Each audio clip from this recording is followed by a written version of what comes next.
बिस्मिल्लाहिर्रहमानिर्रहीम। इक़रा बिस्मि रब्बिकल्लज़ी खलक़।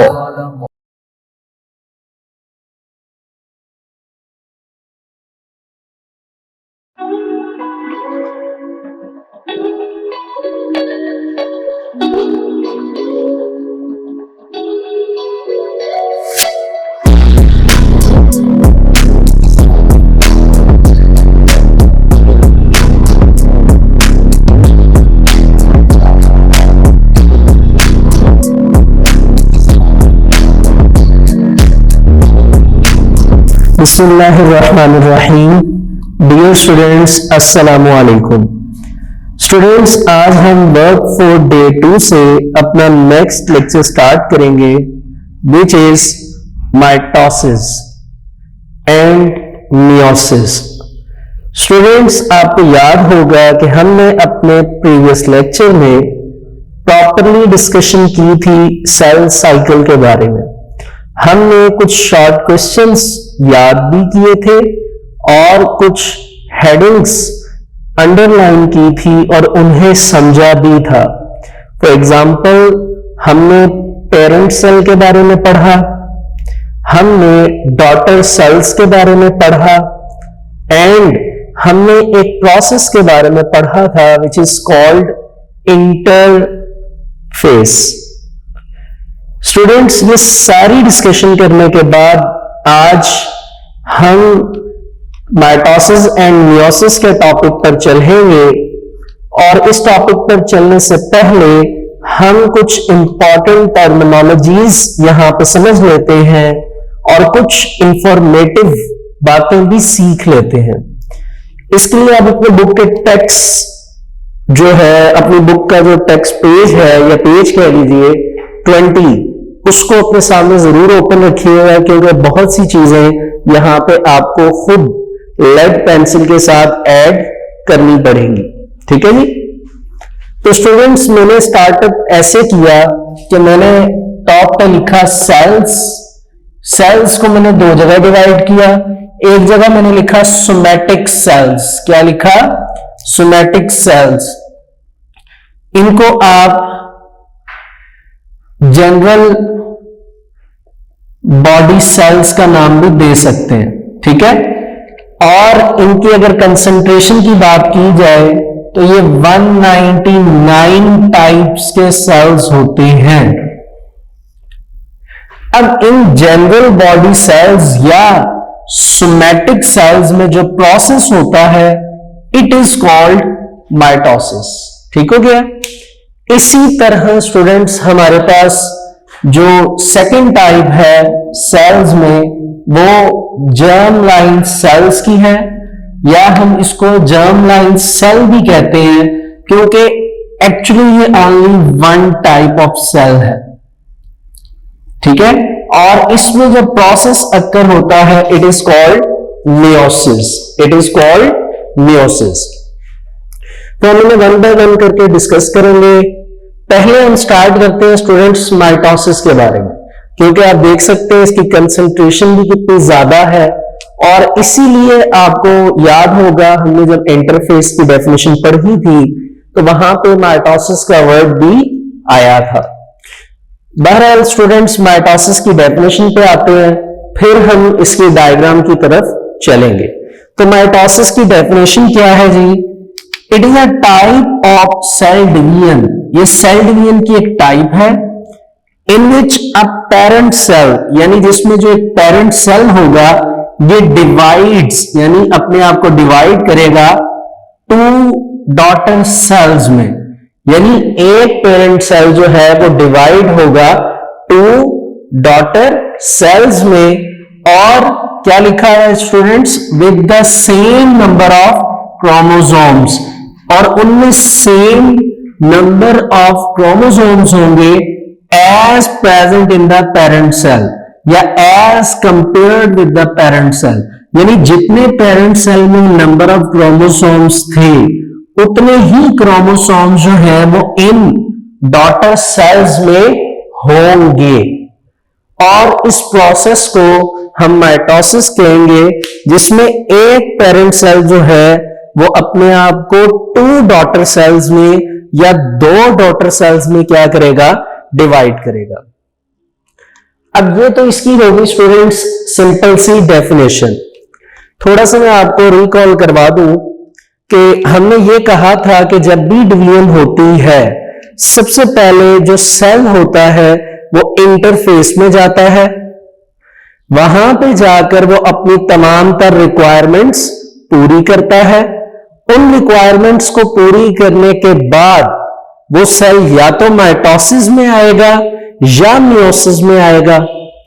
अब जो रिक्वायरमेंट्स हैं वो इंटरफेस में जब पूरी हो जाएंगी तो वो एक्चुअल में पेरेंट सेल की रिक्वायरमेंट्स क्या होंगी, पूरी। उन रिक्वायरमेंट्स को हम डायग्रामेटिकली देखेंगे। फिर स्टूडेंट्स जब वो माइटोसिस में अगर हम उस सेल की बात कर रहे हैं तो माइटोसिस को याद होगा आपको, प्रीवियस लेक्चर में हमने ये कहा था कि 2 फेसेस में डिवाइड किया गया।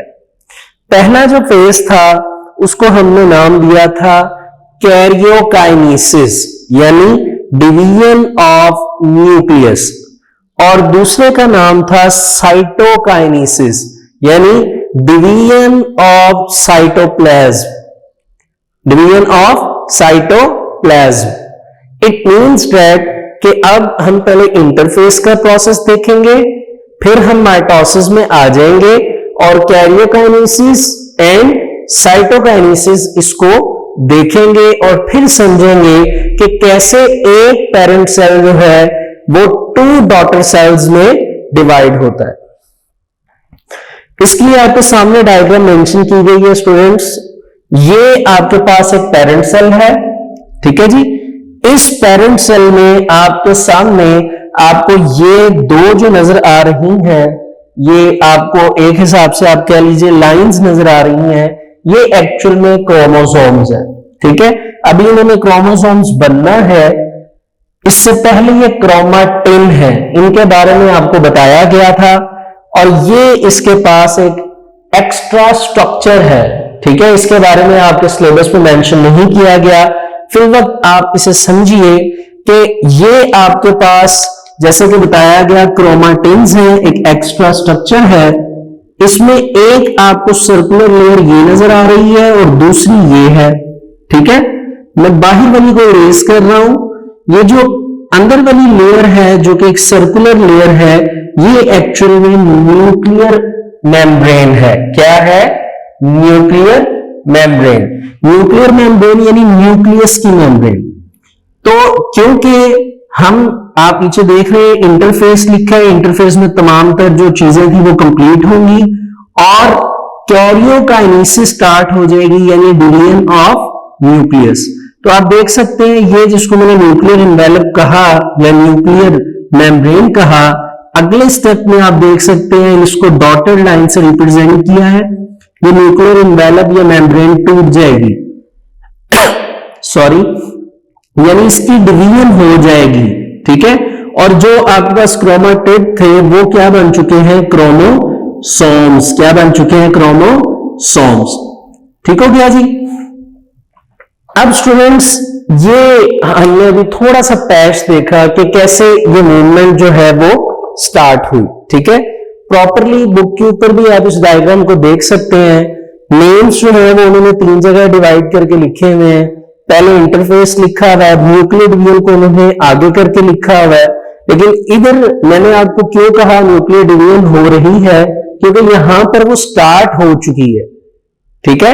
यहां पे आपको ये टेम्परेरी जो कह लीजिए सर्कुलर पैचेस हैं इनसाइड वो नजर आ रहे हैं, लेकिन अगली डायग्राम पे जैसे आप पहुंचेंगे वो तमाम तर वैनिश हो जाएंगे।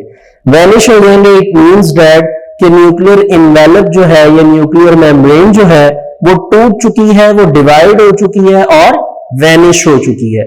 इसीलिए उन्होंने यहां पे मेंशन नहीं किया, बल्कि जब उसका प्रोसेस कंप्लीट हुआ न्यूक्लियर एनवेलप के टूटने का, तो इस वजह से उन्होंने इस जगह पर आकर उसको हेडिंग दी, उसको मेंशन किया, ठीक है। तो स्टार्टिंग यहां होगी, कंप्लीट यहां पर होगा। फिर वक्त बुक के अकॉर्डिंग देखें तो ये पैच जो है इंटरफेस का कहलाएगा और नेक्स्ट पैच जो है वो आपके पास न्यूक्लियर डिवीजन, जिसको कैरियोकाइनेसिस कहते हैं, वो कहलाएगा। अच्छा जी, अब क्या होगा स्टूडेंट्स, अब एक बात कल जो हमने फर्स्ट लेक्चर में मिस की थी डायग्राम में, क्योंकि उस वक्त उसके बारे में लिखा नहीं हुआ था, कोई भी एक लाइन मेंशन नहीं की गई थी, ठीक है, वो मैं आपको अब राइट करवा रहा हूं पेज नंबर 20 सेम माइटोसिस के टॉपिक के टॉप पर यू नीड टू नोन में अगर आप देखें तो आपको एक डायग्राम नजर आएगी, जिस डायग्राम में एक वर्ड था सेंट्रियोल्स। इसके बारे में आपको कुछ भी नहीं बताया गया था, आपने बस ये याद रखना है कि सेंट्रियोल्स में से एक स्पेसिफिक प्रोटीन निकलती है जिसका नाम है स्पिंडल फाइबर। क्या नाम है? Spindle fibre. तो वो जो सेंट्रियोल है एक्चुअल में स्टूडेंट्स वो ये है, ये सेंट्रियोल है और ये भी सेंट्रियोल ही है। और इस सेंट्रियोल में से जैसा कि आपको बताया गया स्पिंडल फाइबर नामी जो है वो क्या रिलीज होगी? प्रोटीन रिलीज होगी। और स्पिंडल फाइबर जो है ये प्रोटीन आपको नजर आ रही है कि ये सेंट्रियोल्स थे, ठीक है, इनमें से जो लाइंस रिलीज हो रही हैं ये एक्चुअल में प्रोटीन है और ये बीच में आपके क्रोमोसोम्स है। क्रोमोसोम्स के ऊपर जाके ये प्रोटीन अपने आप को अच्छी तरह रैप कर लेगी, अच्छी तरह क्या कर लेगी? रैप कर लेगी क्रोमोसोम्स के ऊपर, ठीक है। अच्छा जी, नेक्स्ट स्टेप में आपको नजर आ रहा होगा कि ये जो क्रोमोसोम्स थे ये स्प्लिट हो चुके हैं, टूट चुके हैं और दो जगह क्या हो गए हैं?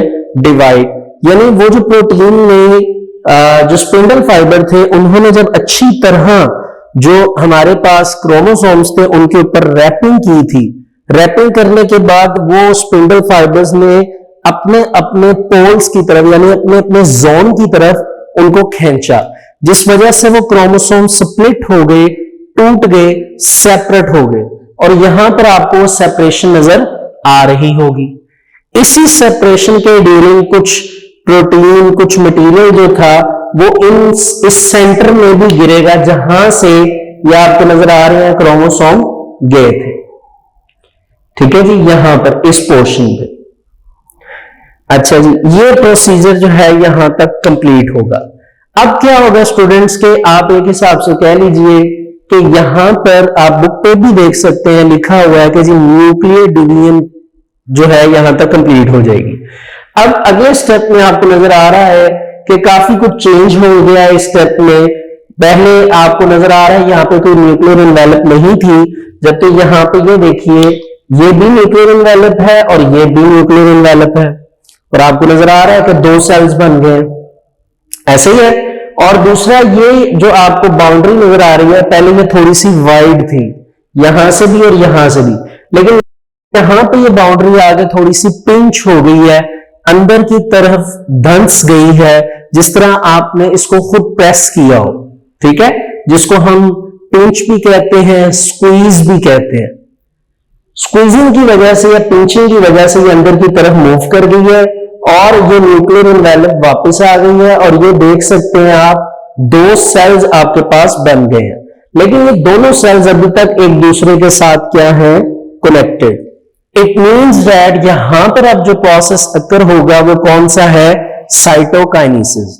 क्योंकि कैरियोकाइनेसिस जो है यानी डिवीजन ऑफ न्यूक्लियस वो यहां तक क्या हो चुकी है? कंप्लीट हो चुकी है। अब कैरियोकाइनेसिस जो है उसमें क्या होगा कि दोनों सेल के जो साइटोप्लाज्म है वो डिवाइड होंगे, साइटोप्लाज्म जो है वो सेपरेट होंगे। तो आप देख सकते हैं कि वेरी नेक्स्ट स्टेप में इनके साइटोप्लाज्म जो थे या साइटोप्लाज्म जो थे वो सेपरेट हुए और ये एक से कितने सेल्स आ गए? दो। और दोनों सेल्स का स्ट्रक्चर आप गौर करिए वैसा ही है जैसा यहां पे मौजूद पहले सेल का था इंटरफेस में। ठीक हो गया जी। तो ये स्टूडेंट्स आपके पास है सोमैटिक सेल्स में अकर होने वाला process which is called mitosis. अब स्टूडेंट्स बुक के पेज नंबर 20 पे आ जाइए, हम इस प्रोसेस को रीड करते हैं। तो माइटोसिस क्या है जी? सुनिएगा, Mitosis is a process by which the parent cell divides into two daughter cells. कि जो पेरेंट सेल है वो टू डॉटर सेल्स में डिवाइड होगा with same number of chromosomes, और उसमें नंबर ऑफ क्रोमोसोम्स क्या होंगे, सेम होंगे as in the parent cell, जैसे पेरेंट सेल में थे। बिफोर माइटोसिस, यानी माइटोसिस स्टार्ट होने से पहले, ब्रैकेट में लिखा हुआ है ड्यूरिंग इंटरफेस। इंटरफेस में क्या होगा, two set of chromosomes are formed, यानी दो सेट क्रोमोसोम्स के बन जाएंगे। वो कैसे बनेंगे, आप पीछे इंटरफेस की जाके डेफिनेशन पढ़िए, हमने वहां पर पढ़ा था कि क्रोमोसोम्स आर डुप्लीकेटेड, कि वो डुप्लीकेट हो जाएंगे। ठीक है, ड्यूरिंग माइटोसिस, यानी माइटोसिस के जो प्रोसेस है उसी के दौरान या उसी के दौरानियों में, the nucleus of parent cell, यानी जो पेरेंट सेल का न्यूक्लियस है, डिवाइड्स, वो क्या कर जाएगा, डिवाइड कर जाएगा, and each set of chromosome is distributed, यानी हर सेट जो क्रोमोसोम का है वो डिस्ट्रीब्यूट हो जाएगा, डिवाइड हो जाएगा in each daughter nucleus. Each का मतलब एक होता है, अब यहां पे क्योंकि दो है इसलिए ईच डॉटर सेल यानी एक एक करके दोनों में जो आपके क्रोमोसोम्स हैं वो डिस्ट्रीब्यूट हो जाएंगे यानी डिवाइड हो जाएंगे। After nuclear division, nuclear division के बाद a shallow groove arises. Shallow groove यानी उसकी जो सरफेस है वो ग्रूव स्ट्रक्चर बनना शुरू हो जाएगा। इसकी जगह आप ये भी कह सकते हैं पिंचिंग स्टार्ट हो जाएगी, स्क्वीजिंग हो जाएगी, यानी वो इनर साइड की तरफ मूव करेगा, अंदर की तरफ क्या होना शुरू हो जाएगा, बंद होना स्टार्ट हो जाएगा। ठीक है, ये नेचुरली तौर पर होगा। In the middle of the cytoplasm, और वो इतना क्लोज हो जाएगा कि वो अंदर जाके साइटोप्लाज्म के बहुत ही करीब चला जाएगा। ठीक है, विच डीपेंस फर्दर, डीपेंस का मतलब कि मजीद गहरा होता चला जाएगा, and divides the cell into two daughter cells, और वो क्या करेगा कि इसको टू डॉटर सेल्स में डिवाइड कर देगा, ईच हैविंग अ न्यूक्लियस, और इसमें हर एक के पास क्या मौजूद होगा, न्यूक्लियस मौजूद होगा। तो यहां पर यही हुआ कि यहां से पिंचिंग या स्क्वीजिंग स्टार्ट हुई, यहां पे मजीद ये साइटोप्लाज्म के करीब आया, और यहां पे इतना ज्यादा आया कि दोनों सेल एक दूसरे से क्या हो गए, सेपरेट हो गए, और सेपरेट होने के बाद ये हमारे पास क्या आ गए जी, टू डॉटर सेल्स। तो ये हमारे पास टू डॉटर क्या मौजूद हो गए जी, दोनों सेल्स आ गए। ठीक है जी। अब स्टूडेंट्स, अगर आपको ये माइटोसिस का जो टॉपिक है ये अगर समझ आया है तो मियोसिस को समझना मुश्किल नहीं है। ठीक है, उसमें आप ये देखिए कि मियोसिस अभी हम जैसे इसको स्टार्ट करेंगे तो इसमें 50% तो हम मियोसिस के बारे में पढ़ेंगे, लेकिन इसमें दोबारा जो नेक्स्ट 50% है वो माइटोसिस के बारे में होगा। ठीक है, तो इस हिसाब से मियोसिस सिंपल है। मियोसिस को स्टार्ट करते हैं। What is meiosis? तो स्टूडेंट्स, मियोसिस की डेफिनेशन मेरे सामने राइट की है, पहले हम उसको देख लेते हैं, फिर हम डायग्राम की तरफ आएंगे। जैसा कि आपको स्टार्टिंग में बताया कि मियोसिस जो है ये वन टाइप ऑफ सेल है, इसको जर्मलाइन सेल कहा जाता है। डेफिनेशन क्या है जी इसकी? It is a type of cell division, ये भी सेल डिवीजन की एक टाइप है। ठीक है, in which a parent cell divides into 4 daughter cells। इसमें जो पेरेंट सेल है वो एक्चुअली डिवाइड करेगा 4 डॉटर सेल्स में। कितने डॉटर सेल्स में? 4 daughter sales with the reduction of the number of chromosomes. लेकिन इसमें जो नंबर ऑफ क्रोमोसोम्स हैं इसकी रिडक्शन होगी। रिडक्शन का मतलब है कमी। ठीक है, रिड्यूस होना, कम होना। किसकी निस्बत? As each daughter cell as compare to parent cell, यानी जो रिडक्शन है नंबर ऑफ क्रोमोसोम्स की एज ईच डॉटर सेल, हर डॉटर सेल के अंदर जो क्रोमोसोम्स हैं उनकी रिडक्शन होगी, यानी उनकी कमी होगी। ठीक है, तो ये एक्चुअल में हमारे पास मियोसिस की डेफिनेशन है।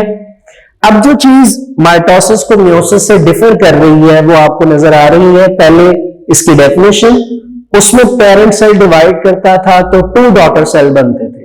मियोसिस में हमने देखा जब डिवीजन हुई तो कितने डॉटर सेल बन रहे हैं, 4 डॉटर सेल्स।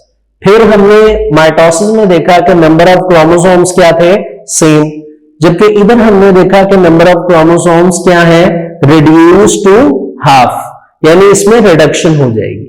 एक और चेंज है सबसे डिफरेंट जो अभी मैंने राइट नहीं किया, वो मैं आपको बताने जा रहा हूं कि माइटोसिस जब स्टार्ट हुई तो वो एक ही फेज था माइटोसिस का, लेकिन मियोसिस जो है ये एक्चुअली 2 फेजेस में है। यानी हमारे पास जो मियोसिस है ये 2 फेजेस में है। इसको हम नाम देते हैं मियोसिस 1 या इसको मियोटिक 1 भी कहा जाता है, बुक में मियोटिक वर्ड यूज हुआ है। और दूसरे जो हमारे पास फेज आ जाता है इट इज मियोसिस 2 या मियोटिक 2, ठीक है जी। और यहां पे जो बात आपने याद रखनी है स्टूडेंट्स वो ये कि meiosis 2 is also called mitosis, यानी जो काम माइटोसिस में हुआ था वो ही काम किसमें होना है, मियोसिस 2 या मियोटिक 2। इट मीन्स दैट कि जैसा कि आपको पहले बताया कि मियोसिस में 50% क्या होनी है, माइटोसिस होनी है। इट मीन्स दैट आपने सिर्फ अभी 50% समझना है मियोसिस का, जो कि डिफरेंट है, और फिर नेक्स्ट लेवल पे आप देखेंगे कि it is same to mitosis which is also called meiosis 2 और मियोटिक 2। इसीलिए अगर आप बुक के साथ मियोसिस की ये वाली डायग्राम मैच करेंगे तो आप देखेंगे कि मैंने डायग्राम इनकम्प्लीट बनाई है, वो कंप्लीट नहीं है। लेकिन जैसे ही मैं ये आपको समझाना स्टार्ट करूंगा और जहां तक मैंने डायग्राम बनाई है मैं आपको समझाऊंगा और आगे से एक आपको हिंट दूंगा, वो हिंट आप रेफरेंस के तौर पर यूज करेंगे तो आपको एक लिंक मिल जाएगा कि यस हमें बाकी डायग्राम ना भी बनी मिली तो हमें समझ आ गया कि एक्चुअली यहां पर हो क्या रहा है। तो स्टूडेंट सेम इसमें हम स्टार्ट करेंगे एक पेरेंट सेल से, ठीक है। पेरेंट सेल जो है इस मर्तबा आप देख सकते हैं इसके अंदर जो नंबर ऑफ क्रोमाटिन्स हैं एज कंपेयर टू माइटोसिस के पेरेंट सेल से वो ज्यादा है, क्योंकि इसमें सेल्स 4 बनने हैं। फिर इसमें नेक्स्ट फेज में क्या होगा जी, वही काम जो उसमें हुआ था थोड़ा सा उससे मैच करेगा कि न्यूक्लियर डिवीजन होगी, न्यूक्लियस वैनिश होना शुरू हो जाएगा, न्यूक्लियस वैनिश होना शुरू हो गया, क्रोमाटिन से क्या बन जाएंगे जी, क्रोमोसोम्स, तो क्रोमोसोम्स बन गए। नेक्स्ट लेवल पे जो काम यहां पर बताया था सेम, सेंट्रियोल्स में से स्पिंडल फाइबर्स बनेंगे और वो क्रोमोसोम्स के ऊपर आकर रैप होना स्टार्ट हो जाएंगे। सेम स्पिंडल फाइबर्स बनेंगे और यहां पर क्रोमोसोम्स के ऊपर आकर रैप होना स्टार्ट हो जाएंगे। लेकिन इस मर्तबा आप गौर से देखते रहिए, क्रोमोसोम्स की कंसंट्रेशन डिफरेंट है। वहां पे आप देख सकते हैं 2 पेयर है, यहां पे 4 पेयर आपको नजर आ रहे होंगे। फिर नेक्स्ट लेवल पे क्या हुआ, वही आपको बताया था, फोर्स की वजह से सेंट्रियोल्स अपने जोन की तरफ मूव करेंगे, सॉरी स्पिंडल फाइबर, जिस वजह से फोर्स की वजह से क्रोमोसोम्स के दरमियान जो है वो एक ब्रेक लग जाएगा, वो टूट जाएंगे, स्प्लिट हो जाएंगे। स्प्लिट होने के बाद आप देख सकते हैं कितने सेल्स आ गए, 2। यानी यहां तक आप कह सकते हैं कि मियोसिस 1 की डिवीजन क्या हो चुकी है, complete, which is nuclear division, ठीक है। ये जिस तरह आपने यहां पे देखा था न्यूक्लियर डिवीजन कंप्लीट हुई थी और पिंचिंग स्टार्ट हो गई थी, स्क्वीजिंग, इसी तरह यहां पे न्यूक्लियर डिवीजन कंप्लीट हुई और यहां पर पिंचिंग स्टार्ट हो गई, ऐसा ही है, ठीक है। अब यहां तक हम ये कह सकते हैं जी कि मियोसिस 1 तकरीबन कंप्लीट हो चुकी है।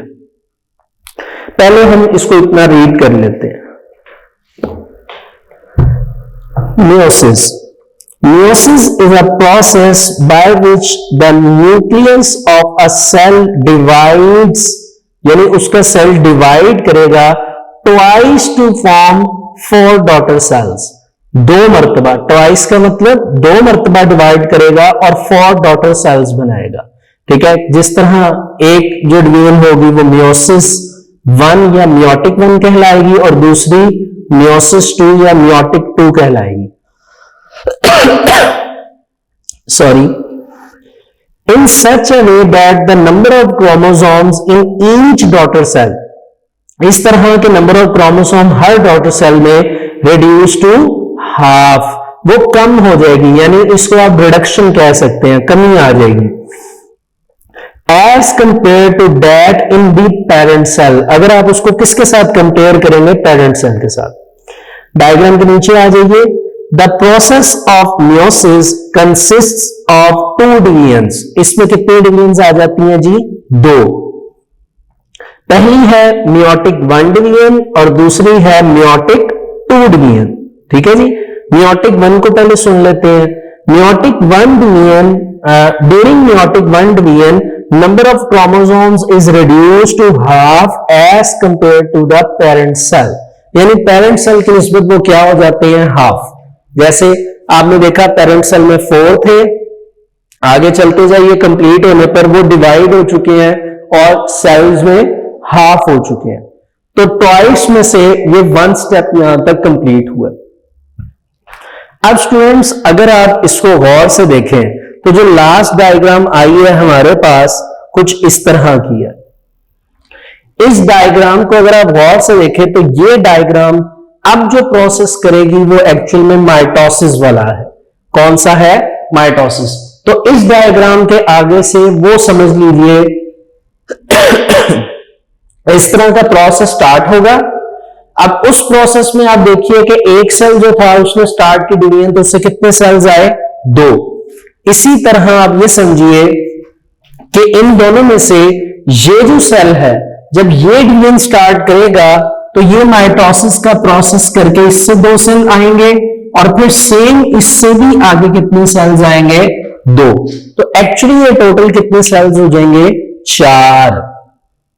ठीक है, अच्छा जी, इसको सुनिए। कहते हैं जी meiotic 2 division is similar to mitosis, यानी माइटोसिस से मिलती जुलती है, because the half number of chromosomes is retained in the 4 daughter cell.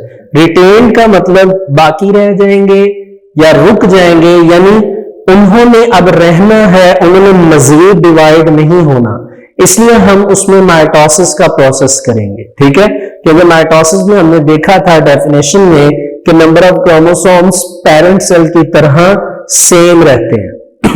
क्या रहते हैं? सेम रहते हैं। ठीक है जी, तो ये स्टूडेंट्स आपके पास मियोसिस का टॉपिक था विद डायग्राम्स। होपफुली ये आपको अच्छी तरह समझ आ गया होगा। अब आप स्टूडेंट्स 2 मिनट के लिए अपनी बुक की एक्सरसाइज पर आ जाइए। इसके लिए आपको बुक के पेज नंबर 30 पर आना पड़ेगा।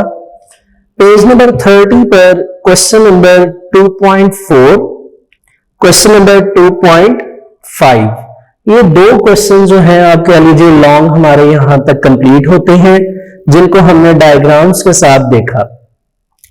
इसके अलावा स्टूडेंट्स जिस तरह ये आपको समझा दिया गया है टॉपिक, इस लिहाज से आप अपने पास जो क्रिटिकल थिंकिंग का एक कह लीजिए पैराग्राफ है, एक ब्लू कलर का बॉक्स है पेज नंबर 31 पे, आप उसे देख सकते हैं।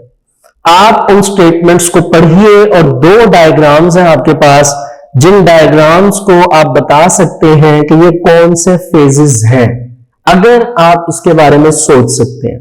नहीं तो आप इसके बारे में मैसेज करके, जो कि इस वीडियो के लास्ट पे नंबर प्रोवाइड किया जाएगा आपको, आप वहां पर भी हमसे डिस्कस कर सकते हैं, हमसे क्वेरी के तौर पर इसको पूछ सकते हैं। ठीक है, उसको रीड आप कर लीजिएगा। रीड करने पे कुछ ऐसे वर्ड्स आएंगे जो होपफुली अभी आपने इस टॉपिक में नहीं पढ़े, जो मैंने आपको एक्सप्लेन किया, लेकिन अगर आप उसको पढ़ेंगे, डायग्राम को देखेंगे, तो कुछ हद तक आपकी थिंकिंग शार्प होगी। फिर हम तकरीबन 1 लेक्चर और कवर करेंगे, 1 या 2 लेक्चर, उनमें इंशाल्लाह जो वर्डिंग वहां पे एक्स्ट्रा ऐड हुई है, like zygote, diploid cell, haploid cells, तो ये भी कंप्लीट हो जाएंगी। फिर आपको अच्छी तरह वो बात समझ आ जाएगी और फिर आप इतने एलिजिबल हो सकते हैं कि मे भी आप उन तीनों क्वेश्चंस का आंसर खुद कर सकें। तो स्टूडेंट्स माइटोसिस और मियोसिस का टॉपिक तो कंप्लीट हुआ। इससे रेलिवेंट अब पेज नंबर 22 पे एक डिफरेंस हमारे पास मौजूद है 4 पॉइंट्स का। अगर तो माइटोसिस और मियोसिस आपको अच्छी तरह समझ आ गया है, उसकी थ्योरी भी समझ आ गई है विद डायग्राम्स, तो ये डिफरेंस याद करना मुश्किल नहीं है। कह लीजिए कि जो बातें हमने माइटोसिस और मियोसिस में पढ़ी, उनमें जो बातें इन दोनों में डिफरेंट है, यानी जो माइटोसिस में है मियोसिस में नहीं है, वो हमने यहां पर अब रीड करना है। तो आइए इसे देखते हैं। इसको आप याद रखिए, ये शॉर्ट में भी डिफरेंस आ सकता है एंड लॉन्ग में भी, इंटरनल लॉन्ग के तौर पर ये कह लीजिए डिफरेंस आ सकता है। तो माइटोसिस और मियोसिस के डिफरेंस की तरफ देखते हैं। पहला पॉइंट माइटोसिस का। During mitosis two daughter cells are produced from the parent cell, यानी टू डॉटर सेल, दो डॉटर सेल जो है वो एक पेरेंट सेल से बनते हैं। ये हमने डेफिनेशन में पढ़ लिया था। मियोसिस के बारे में क्या है जी कि during meiosis 4 daughter cells are produced from the parent cell. लेकिन जी पहला डिफरेंस तो बड़ा ही क्लियर है अकॉर्डिंग टू देयर डेफिनेशंस, ठीक है। अगली बात देखते हैं, वो क्या है जी कि the number of chromosomes in the daughter cells remains the same as the parent cell. Same mitosis में नंबर ऑफ क्रोमोसोम्स क्या रहते हैं, सेम रहते हैं। अब यकीनन आप समझ गए होंगे कि मियोसिस का क्या पॉइंट होगा, तो उसे देख लेते हैं जी कि the number of chromosomes in the daughter sales that is reduced to half as compared that in the parent cell। यानी मियोसिस में अगर आप नंबर ऑफ क्रोमोसोम्स को जो कि डॉटर सेल के हैं वो अगर आप कंपेयर करेंगे पेरेंट सेल से तो वो रिड्यूस टू हाफ होंगे। अच्छा जी आगे चलते हैं। Mitosis occurs in general body cells. Mitosis जो है वो जनरल बॉडी सेल्स में अकर होती है। जनरल बॉडी सेल्स से मुराद सोमैटिक सेल्स। एडिशनल मैंने आपको शुरू में बताया ये 199 टाइप्स ऑफ सेल्स होते हैं, ठीक है। मियोसिस के बारे में क्या है स्टूडेंट्स के meiosis occurs to produce gametes. अब ये एक नई टर्म आ गई कि मियोसिस जो है वो गैमीट्स बनाती है। गैमीट्स क्या है जिसे आप देखिए sperm and eggs, sorry sperms and eggs. Sperms and eggs ये क्या है जी, ये आपने अपनी प्रीवियस क्लास में पढ़ा है कि स्पर्म्स जो होते हैं ये मेल, जो हमारे पास मेल होता है उसके सेक्सुअल कह लीजिए पार्ट से रिलीज होने वाला मटेरियल है, और जो एग्स हैं वो फीमेल के सेक्सुअल पार्ट से रिलीज होने वाला मटेरियल है। और आगे क्या लिखा हुआ जी, इन एनिमल्स। एनिमल्स में ह्यूमंस भी आ जाते हैं और दूसरे एनिमल्स भी आ जाते हैं। और स्पोर्स इन प्लांट, और प्लांट्स के लिए क्या वर्ड यूज होता है, स्पोर्स का। ठीक हो गया जी। होपफुली आप ये समझ गए होंगे कि स्पर्म्स और एग्स क्या हैं, आपने पहले भी पढ़ा है, और इनको कंबाइन करके हम गैमीट्स का नाम देते हैं। लेकिन नेक्स्ट पॉइंट की तरफ स्टूडेंट्स मूव करते हैं माइटोसिस के, कि mitosis only one division takes place, यानी इसमें सिर्फ एक ही डिवीजन होती है विच इज सिंपली माइटोसिस। जबकि मियोसिस के बारे में क्या लिखा है जी, 2 divisions takes place in meiosis. Meiosis में 2 डिवीजन्स होती हैं, लाइक मियोटिक 1 एंड मियोटिक 2, जिसको हम मियोसिस 1 और मियोसिस 2 के नाम से हमने मेंशन किया है, ठीक है। और एडिशनल क्या देखा था हमने कि meiosis 2 is also called mitosis. तो ये स्टूडेंट्स हमारे पास डिफरेंस का एक क्वेश्चन था जो मैंने आपके सामने इलेबोरेट किया। ये जैसा कि मैंने आपको ये बताया कि ये लॉन्ग के लिए भी है, आप इसको लॉन्ग में भी कर सकते हैं और ये शॉर्ट में भी है। तो यहां तक स्टूडेंट्स हमारा माइटोसिस एंड मियोसिस यानी जो हमारे पास सेल्स का टॉपिक मैंने सामने मेंशन किया उसके लिहाज से यहां तक कंप्लीट होता है।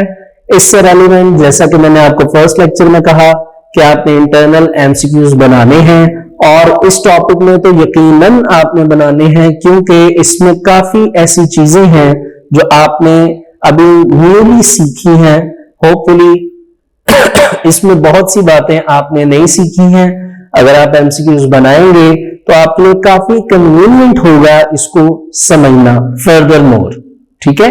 तो स्टूडेंट्स यहां तक एमसीक्यूज कंप्लीट कर लिए करिए, इंटरनल कुछ शॉर्ट क्वेश्चंस भी इसमें से निकालिए आप। और जैसा कि आपको एक्सरसाइज से मैंने बता दिया कि माइटोसिस का एंड मियोसिस का अलग से लॉन्ग क्वेश्चन है, और इनका आपस में डिफरेंस जो माइटोसिस एंड मियोसिस का है वो शॉर्ट में अगर आएगा तो आप दो दो पॉइंट्स राइट करेंगे दोनों के डिफरेंस में, लॉन्ग आएगा तो एज इट इज जिस तरह 4 पॉइंट्स लिखे हैं, 4 माइटोसिस के और 4 पॉइंट्स मियोसिस के, आप वो इलेबोरेट करेंगे। तो स्टूडेंट्स हमारा आज साइंस का वर्क फॉर डे 2 यहां तक कंप्लीट होता है। Thank you so much. अल्लाह हाफिज।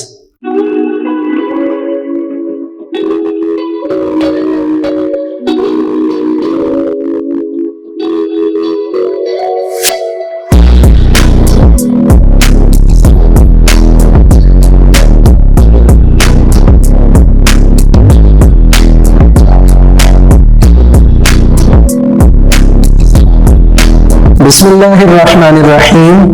डियर स्टूडेंट्स, अस्सलामु अलैकुम। स्टूडेंट्स आज हम अपना वर्क फॉर डे 3 से नेक्स्ट लेक्चर स्टार्ट करने जा रहे हैं, विच इज हेरिडिटी। स्टूडेंट्स आपको याद होगा कि हमने अपने प्रीवियस लेक्चर में प्रॉपरली माइटोसिस एंड मियोसिस की डिस्कशन की थी, और विद द डायग्रामेटिक एक्सप्लेनेशन हमने ये समझा कि एक्चुअल में माइटोसिस एंड मियोसिस कैसा प्रोसेस है और ये सेल डिवीजन के लिए कितना इंपॉर्टेंट है, और कैसे सेल डिवीजन इन प्रोसेसेस के थ्रू होती है। फिर स्टूडेंट्स हमने इनमें फर्दर फेजेस पढ़े और अच्छी तरह उस टॉपिक को हमने कंप्लीट किया। आज उसी प्रोसेस से मिलता जुलता कह लीजिए या चेन में नेक्स्ट स्टेप जो है आज हम डिस्कस करेंगे, और यकीनन हम माइटोसिस एंड मियोसिस के टॉपिक को till the end of the chapter utilize करेंगे। तो इसीलिए आपके लिए ये बहुत जरूरी है कि आप माइटोसिस एंड मियोसिस के टॉपिक को अच्छी तरह समझ लीजिए, उसे याद कर लीजिए, एंड स्पेसिफिकली उसके जो कॉन्सेप्ट्स हैं वो आपको अच्छी तरह याद होने चाहिए, आपको वो अच्छी तरह समझ आने चाहिए, और ये बहुत ज्यादा आपको हेल्प करेंगे फर्दर मोर चैप्टर को समझने में। तो जैसा कि आपको ये बताया गया कि आज हमारा टॉपिक हेरिडिटी का है, तो आइए हेरिडिटी की डेफिनेशन से स्टार्ट करते हैं। हेरिडिटी क्या है उसकी डिस्कशन करते हैं। तो फर्स्ट ऑफ ऑल मैंने स्टूडेंट्स आपके सामने हेरिडिटी की डेफिनेशन जो है वो राइट की है। हेरिडिटी एक हिसाब से आप कह लीजिए विरासत को कहते हैं, ठीक है। जिस तरह वर्ड इनहेरिटेंस होता है विरासत, हेरिडिटी से मुराद आप यूं समझ लीजिए कि ये कुछ ऐसे मटेरियल्स हैं या कुछ ऐसी प्रॉपर्टीज हैं स्पेसिफिकली जो प्रॉपर्टीज पेरेंट्स से ऑफस्प्रिंग में जाती हैं, ठीक है। इसको थोड़ा सा मैं आप कह लीजिए कंपेयर करूंगा इनहेरिटेंस के साथ। इनहेरिटेंस को हम अगर ट्रांसलेट करें स्टूडेंट्स तो हम कहते हैं कि इनहेरिटेंस का मतलब है विरासत, ठीक है। एक सिंपल एग्जांपल लेते हैं फिर इसको कंटिन्यू करते हैं। देखिए आपके घर में आपके वालिद हैं और उनके भाई हैं, यकीनन उनकी बहनें भी होंगी, ठीक है। तो आपके जो दादा अबू हैं उनकी तरफ से कुछ कह लीजिए विरासत जो है यानी घर फैक्ट्रीज वगैरह वो उन तमाम में इक्वली डिस्ट्रीब्यूट होंगी, ठीक है। इसी तरह वो जो चीजें आपके पेरेंट्स को, आपके चचा को, आपके ताया अबू वगैरह सबको मिलेंगी, वो फर्दर उसको आगे क्या कर देंगे, डिवाइड कर देंगे, ठीक है। जैसे आपके पेरेंट्स से वो विरासत आपको मिलेगी, ठीक है। तो ये कॉन्सेप्ट है इनहेरिटेंस का जो काफी अरसे से चलता आ रहा है और फैमिलीज में ऐसा ही होता है। इसमें कुछ कवानीन लगते हैं, कुछ रूल्स एंड रेगुलेशंस हैं अकॉर्डिंग टू इस्लाम, हम उनको फॉलो करते हैं और इस तरह ये सिलसिला चलता आ रहा है। इसी तरह स्टूडेंट्स हेरिडिटी क्या है, हेरिडिटी एक्चुअल में कुछ करेक्टर्स हैं जो कि पेरेंट्स से ऑफस्प्रिंग में क्या होते हैं, ट्रांसफर होते हैं एंड वो करेक्टर हमें ऑफस्प्रिंग्स में, यानी आप ऑफस्प्रिंग को बेबी भी कह सकते हैं आसान वर्ड में, तो जो करेक्टर्स पेरेंट से ऑफस्प्रिंग्स में जाएंगे वो करेक्टर एक्चुअल में हमें उन ऑफस्प्रिंग्स में नजर आएंगे जो उनके पेरेंट्स से मिलते जुलते होंगे।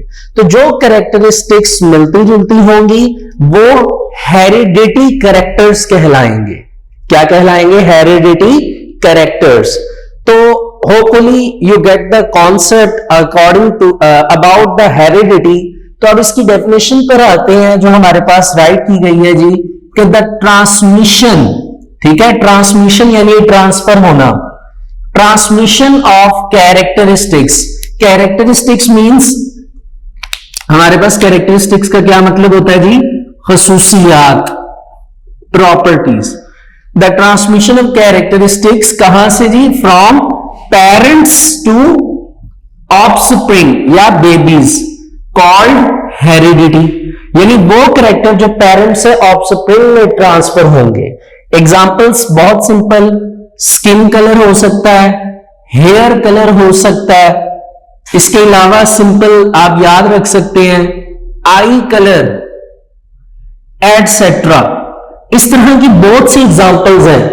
तो आप यकीनन अगर आप घर में देखें, आपका कोई ना कोई कैरेक्टर आपके पेरेंट्स के साथ जरूर मिल रहा होगा। फॉर एग्जाम्पल आपका आई का कलर आपकी वालदा के आईज के साथ मैच कर रहा होगा, ठीक है।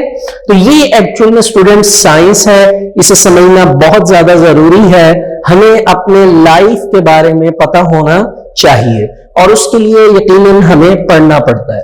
तो इसीलिए मैंने ये एग्जांपल्स आपको दी। आप ये देख सकते हैं skin colour, hair colour, eye colour, इस तरह की 3-4 एग्जांपल्स और भी हैं जो अभी हम टॉपिक में देखेंगे। तो आइए पहले बुक से स्टार्ट करते हैं रीडिंग में उसको लेकर चलते हैं, फिर थोड़ा सा चेंज आएगा, उस चेंज को साथ लेकर चलेंगे। तो स्टूडेंट्स बुक के पेज नंबर 22 पर आ जाइए। हेरिडिटी आपको लिखा हुआ नजर आ रहा है टॉपिक जी। कहते हैं जी ड्यूरिंग रिप्रोडक्शन।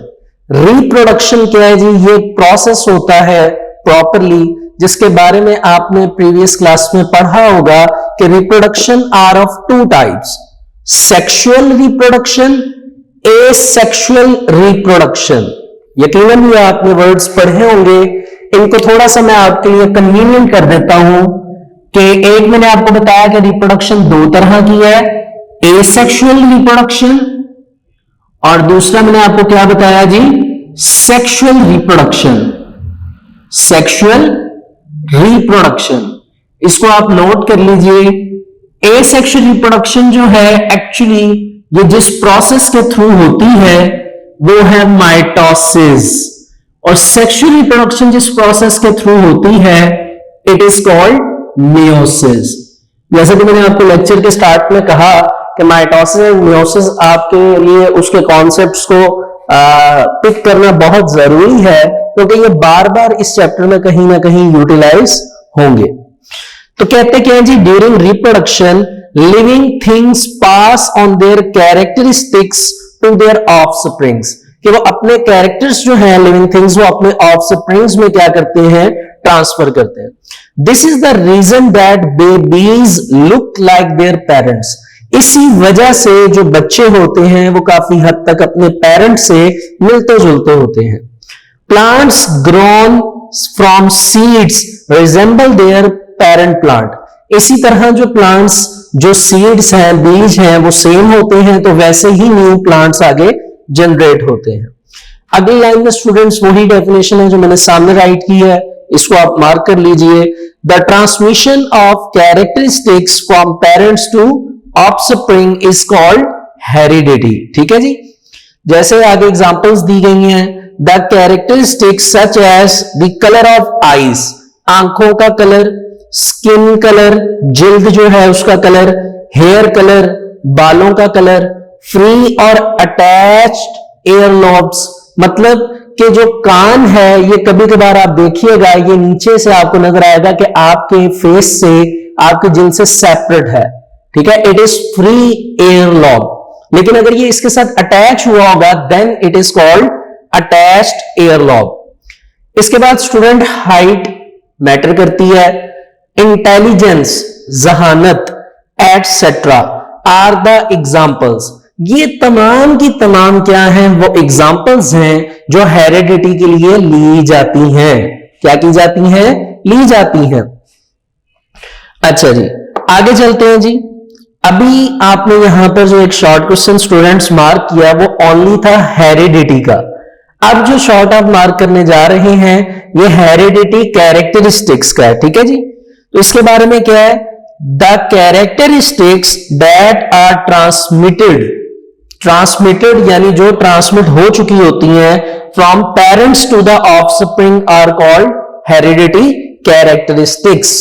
तकरीबन ये दोनों डेफिनेशंस आपको सेम नजर आएंगी, सिर्फ थोड़ी सी वर्डिंग चेंज हुई है और कैरेक्टरिस्टिक्स का वर्ड साथ ऐड हुआ है, ठीक है जी। एग्जाम्पल इसमें भी आप कॉमन लिखेंगे वही जो हमने ऊपर पढ़ी। It is so simple topic, लेकिन एक इंपॉर्टेंट चीज इसके साथ है, अगर उसको एज अ असाइनमेंट के तौर पे आप खुद कंप्लीट करें तो you can get the whole concept of heredity, ठीक है। तो स्टूडेंट्स उसके लिए आपको नीचे जो आपको एक एक्टिविटी नजर आ रही है उस एक्टिविटी को आपको कंप्लीट करना पड़ेगा। देखिए ये एक्टिविटी ऐसी है जो मैं आपको खुद तो नहीं करवा सकता। क्यों? आप उसमें देख सकते हैं कि एक कॉलम बना हुआ है कैरेक्टर्स का। अब कैरेक्टर्स में उन्होंने क्या लिखा हुआ है जी, हेयर, और ब्रैकेट में क्या लिखा है, स्ट्रेट और कर्ली। अब आगे उन्होंने नाम दे दिए हैं आपके फैमिली मेंबर्स के। फॉर एग्जाम्पल योर सेल्फ, पहले आप अपने बताएं कैसे आपके बाल हैं। फॉर एग्जाम्पल आप स्ट्रेट कह देते हैं। अब आपके फादर के बाल हैं तो आपने खुद बताने हैं, मदर के, सिस्टर के, ब्रदर के, ग्रैंड पेरेंट्स हैं, ग्रैंड पेरेंट्स हैं आपके पास, पैटर्नल भी हैं और मैटरनल भी हैं।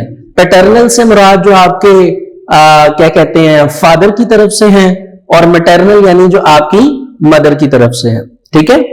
इस तरह उन्होंने आपको 4 कह लीजिए कैरेक्टर्स दिए हैं। एक हेयर का है, दूसरा आई कलर है, तीसरा आपके पास जो है वो है कंप्लेक्शन, मतलब कि आपने बताना है कि कलर कैसा है बॉडी का, ठीक है। उसके बाद आपके पास हाइट आ जाती है। हाइट या तो टॉल होगी या स्मॉल होगी या मीडियम होगी। तो ये जो एक्टिविटी 2.1 है स्टूडेंट्स, ये आपने खुद कंप्लीट करनी है। अच्छा जी, आगे आते हैं। इसके बाद स्टूडेंट्स हमारे पास आगे जो थ्योरी है उसको रीड करते हैं। We know that children possesses many features similar to those of their parents. कि बहुत से जो फीचर्स हैं, कैरेक्टर्स हैं, बच्चे अपने पेरेंट्स के साथ रिजेंबल करते हैं यानी मैच करते हैं। But they also differ from their parents in certain respects. लेकिन बहुत सी चीजें जो हैं वो पेरेंट्स की अपने बच्चों से क्या होती हैं, डिफरेंट होती हैं। उसी डिफरेंस को समझाने के लिए मैंने नीचे एक स्पेसिफिक वे से, ये आप देख सकते हैं, ये बनाया है एक चार्ट। इसको मैं आपको थोड़ा सा समझाने की कोशिश करूंगा, वो आपने समझना है, ठीक है। पहली बात कि जो ऑफस्प्रिंग है वो आता कैसे है, ठीक है। हम इसके ऊपर थोड़ी सी वर्किंग करेंगे ताकि हमें थोड़ा सा अंदाजा हो। देखिए सिंपल, पेरेंट्स 2 होंगे, एक होगा मेल पेरेंट और दूसरा फीमेल पेरेंट, यानी फादर मदर, ठीक है। हम यहां पे जो पेरेंट्स की बात कर रहे हैं हम ह्यूमंस की बात करेंगे, क्योंकि अगर हमें ह्यूमंस की समझ आ गई, क्योंकि it's a we are human, तो फिर हमें बाकी एग्जांपल्स जो हैं वो इजीली समझ आ जाएंगी। तो मेल पेरेंट में आप देख सकते हैं कितने नंबर ऑफ क्रोमोसोम्स होते हैं, सॉरी, कितने क्रोमोसोम्स होते हैं, 46। ये आपको मैंने प्रीवियस लेक्चर में भी बताया था। फीमेल पेरेंट में कितने होते हैं जी, सेम 46, ठीक है। अब यहां पे स्टूडेंट्स होगा प्रोसेस ऑफ मियोसिस। मियोसिस के लिए मैंने यहां पे मार्क किया। मियोसिस क्या था, हमने प्रीवियस लेक्चर में पढ़ा था कि मियोसिस एक ऐसा प्रोसेस है जिसमें number of chromosome reduce to half हो जाते हैं। हाफ से मुराद के अगर मेल पेरेंट 46 है तो 46 का हाफ क्या होगा 23। इसी तरह फीमेल पेरेंट है उसमें 46 है तो हाफ क्या हो जाएगा 23। अगर मैं इसको आसान करके आपको बताऊं तो ये बात कि मेल पेरेंट के पास अपने 100% कैरेक्टर थे, फीमेल के पास अपने 100% कैरेक्टर थे, ठीक है।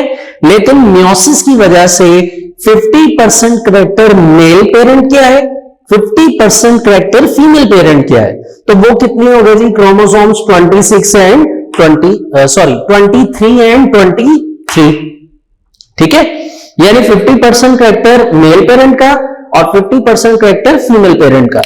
अब ये क्रोमोसोम अगर देखिए आप इनको कंबाइन करेंगे तो दोबारा बनेंगे तो 46 ही, यानी ये जो है 46 वाला अब आएगा आपके पास बेबी इन फ्यूचर।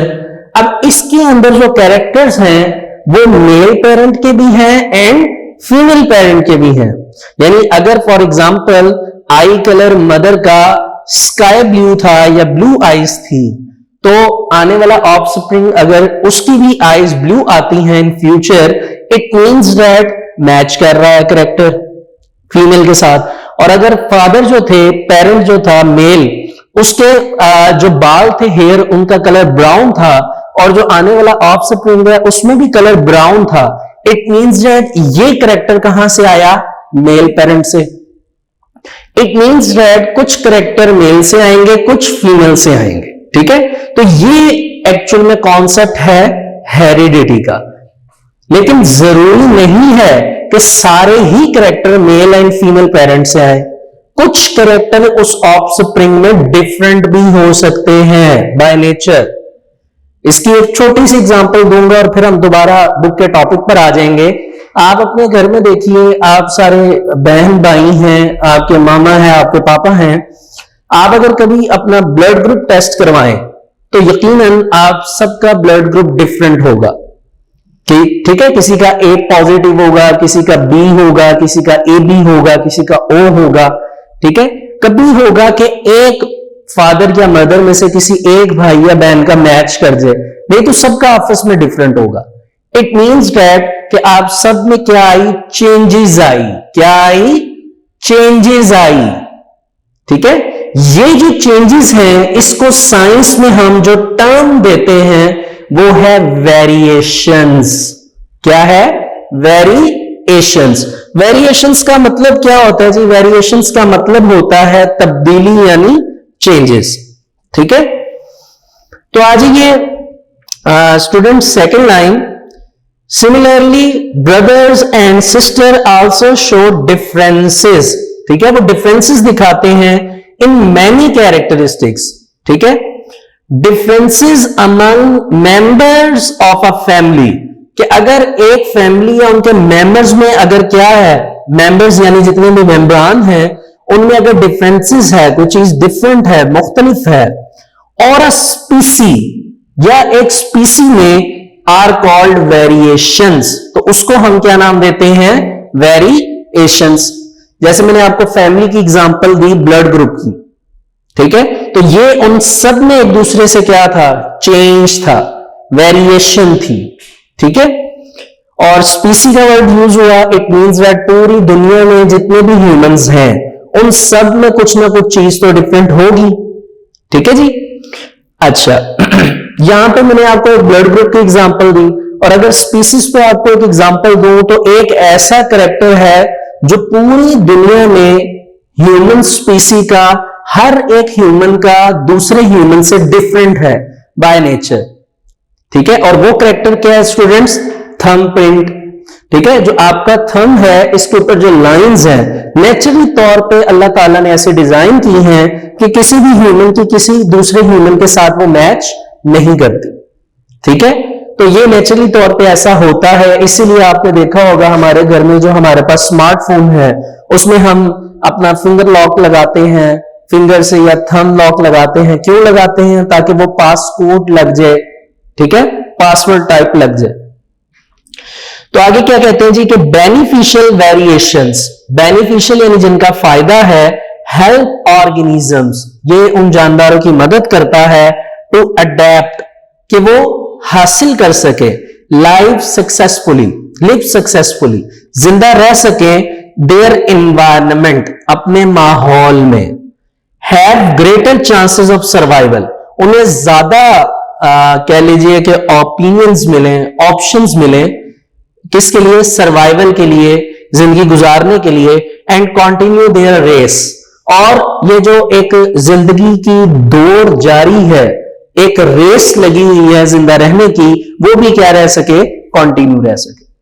तो ये स्टूडेंट्स हेरिडिटी का एक टॉपिक था जिसमें आपको मैं यकीनन ये कह सकता हूं कि 3 शॉर्ट क्वेश्चन थे। First is the heredity, second is heredity characteristics, and the third one is variations. Variations को आप मार्क कर लीजिए, third line page number 23। Differences among members of a species members of a family or a species are called variations, इसका first point हो जाएगा। और beneficial variations help organism to adapt their environment, have greater chances of survival and continue their race, ये second point हो जाएगा। इस तरह students ये आपके शॉर्ट क्वेश्चंस जो हैं इंटरनल कंप्लीट हो जाएंगे, लेकिन आई थिंक सो एक शॉर्ट क्वेश्चन आपका एक्सरसाइज का भी कंप्लीट हो रहा है। उसके लिए आपको एक्सरसाइज के पेज नंबर 30 पर आना पड़ेगा।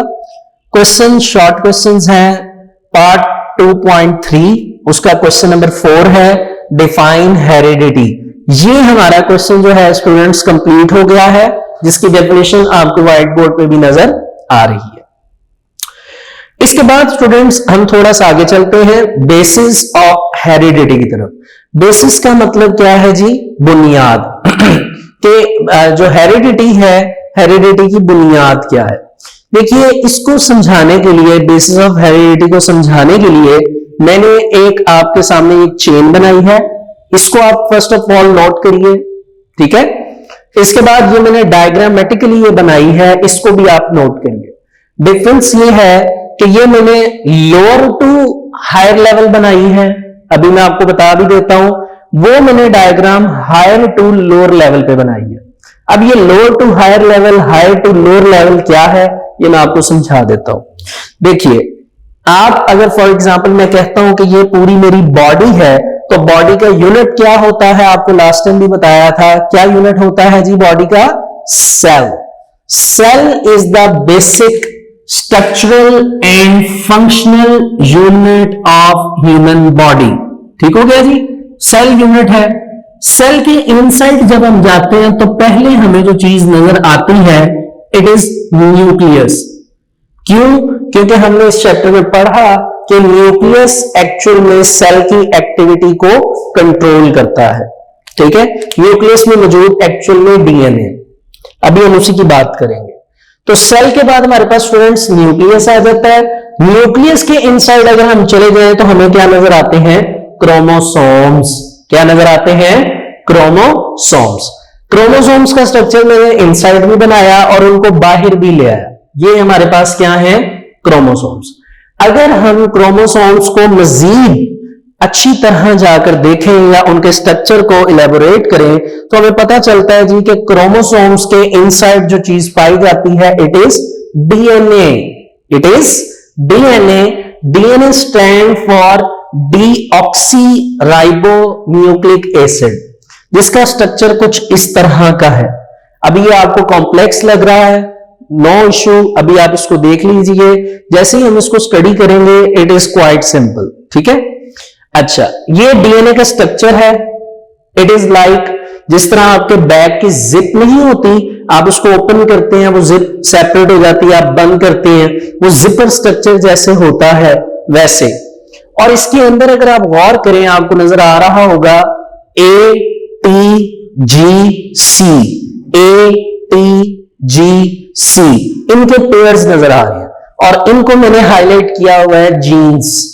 क्या लिखा हुआ है? जीन्स। यानी आप ये देखिए कि हमारी बॉडी हमें नजर आ रही है, लेकिन इसके अंदर मौजूद सेल हमें नजर नहीं आते अपनी आंख से। हम माइक्रोस्कोप को यूज करते हैं, फिर सेल के अंदर हमने जाना है, न्यूक्लियस को देखना है, फिर न्यूक्लियस को ओपन करना है, फिर क्रोमोसोम्स तक जाना है। क्रोमोसोम्स को ओपन करना है, डीएनए तक जाना है, डीएनए को ओपन करेंगे तब जाकर क्या आएंगे, जीन्स। क्या आएंगे, जीन्स। अब सवाल यह है कि हम इतना डीप क्यों जा रहे हैं, हमें क्यों इतना डीप जाना पड़ रहा है। तो स्टूडेंट्स एक्चुअल में जीन्स जो हैं, जो लास्ट वर्ड यूज हो रहा है, ये जीन्स ही हैं जो कि एक्चुअल में हेरिडिटी यानी जो कैरेक्टर्स हैं उनको कंट्रोल करते हैं। तो जीन्स एक्चुअली में इन कैरेक्टर्स को क्या करते हैं, कंट्रोल करते हैं। इसीलिए हम जीन्स को स्पेसिफिक वर्ड देते हैं, हम कहते हैं कि genes are the genetic code of life. कि जीन्स जो है वो असल में जेनेटिक कोड है हमारी जिंदगी के, यानी हमारी लाइफ के ये कोड हैं, इन कोड्स के बगैर हम नहीं चल सकते।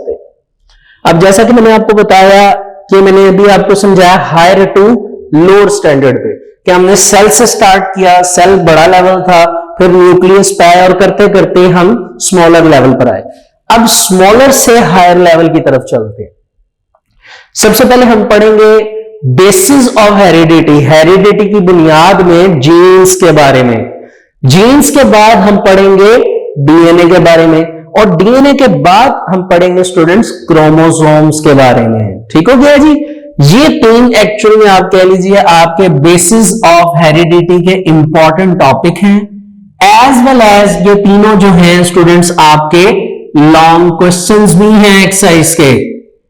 जहां तक बात रही स्टूडेंट्स न्यूक्लियस और सेल की, इसकी डिस्क्रिप्शन जो है वो इस चैप्टर में एक्सप्लेन नहीं की गई या गिवन नहीं है, और इससे रेलिवेंट न्यूक्लियस एंड सेल का जो भी मटेरियल है आप समझते हैं, आपने यकीनन वो अपनी प्रीवियस क्लासेस में पढ़ा होगा। तो यहां तक स्टूडेंट्स आपको होपफुली समझ आ गया होगा कि एक्चुअली अब हम हेरिडिटी के बारे में फर्दर डिस्कस करेंगे कि हेरिडिटी में जो कैरेक्टर पेरेंट्स से ऑफस्प्रिंग में जा रहे हैं, उन कैरेक्टर को कंट्रोल कौन करता है और वो कैसे कंट्रोल होते हैं। अब हम इस तरफ मूव करेंगे। अब देखिए स्टूडेंट्स, ये बड़ी इंटरेस्टिंग बात है। अगर हम इसको बड़े ही सोचें, अगर हम इसको बड़े ही अच्छे अंदाज से इस लेक्चर को सुने और समझने की कोशिश करें, देन हम वो तमाम तर आंसर्स निकाल सकते हैं कि कैसे अल्लाह ताला ने किस कुदरत की बेस पर इंसान को बनाया। हमें वैसे ही अशरफुल मखलूकात नहीं कहा जाता, इसके पीछे वाकईतन कोई बड़ी रीजन है, और वो ही रीजन एक्चुअल में इस क्लास में हम समझने की कोशिश करेंगे। अगर हम वो समझ लेते हैं तो हमें ये पता चल जाएगा कि अल्लाह ताला कितना शफीक और मेहरबान है अपने बंदे पर, और हम जितनी भी अल्लाह ताला की तारीफें करें, हम जितना भी उनका शुक्र बजा लाएं, वो कम है। इसलिए कहा जाता है कि अल्लाह का आप जितना भी शुक्र अदा कर सकते हैं वो आप करें। बहरहाल स्टूडेंट्स, आज मैं अपना टॉपिक वर्क फॉर डे 3 यहां तक कंप्लीट करता हूं, जिसमें मैंने आपको 3 शॉर्ट क्वेश्चंस तकरीबन करवाए, एक एक्टिविटी आपको घर पे होमवर्क के लिए दी, विच इज द एक्टिविटी 2.1। अब आप यहां पर एक बात यकीनन सोच रहे होंगे कि सर ने एक्टिविटी 2.2 का क्यों नहीं कहा। तो वो एक्चुअल में रीजन ये है कि अगर आपने एक्टिविटी 2.1 खुद कंप्लीट कर ली तो एक्टिविटी 2.2 जो है वो आप खुद ब खुद सॉल्व करेंगे, क्योंकि बुक में वैसे तो 2.2 कहा नहीं गया उस एक्टिविटी को। पिछले पेज पे 2.1 है और अगले पेज पे उन्होंने 2.1 कॉन्टिन्यूड लिख दिया। इट मीन्स डैट कि जो काम आप पिछले पेज पर करेंगे उससे रेलिवेंट आगे क्वेश्चन लिखे हुए हैं जिनके आंसर आप खुद देंगे। तो 2.1 एक्टिविटी जो पेज नंबर 22 पर है वो कंप्लीट करना जरूरी है। 2.1 एक्टिविटी उसका बी पार्ट कह लीजिए, जो पेज नंबर 23 पर है, वो खुद ब खुद सॉल्व हो जाएगी। इसके अलावा 3 शॉर्ट क्वेश्चंस आपको करवाए, और एक बात जो हमेशा आपके लेक्चर में आपको बताई गई कि स्टूडेंट्स एमसीक्यूज आपने खुद बनाने हैं, वो आप उनको साथ साथ खुद कंप्लीट करें। तो आज हमारा स्टूडेंट्स वर्क फॉर डे 3 यहां तक कंप्लीट होता है। Thank you so much and Allah Hafiz.